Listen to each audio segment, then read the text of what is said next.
కాంగ్రెస్ పాలనలో Hyderabad metro rail భవితవ్యం ప్రశ్నార్థకంగా మారిందన్నారు బీఆర్ఎస్ ఎమ్మెల్యే వివేకానంద గౌడ్. బడే భాయ్ చోటే భాయ్ కలిసి మెట్రోను మడత పెట్టేస్తున్నారని ఆరోపించారు. మెట్రో రైల్పై రేవంత్ బీజేపీ డ్రామాలాడుతున్నాయని ఫైర్ అయ్యారు.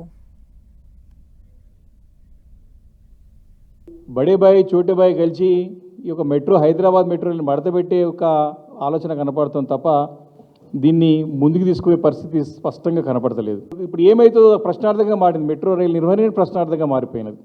ముందడుగు అని చెప్పేసి ముఖ్యమంత్రిగా చెప్పారు, కానీ ఇది తిరోగమనం కనపడతా ఉంది. మొత్తానికి మెట్రోని బంద్ చేసేటువంటి ఒక వాతావరణం కనపడతా ఉన్నది.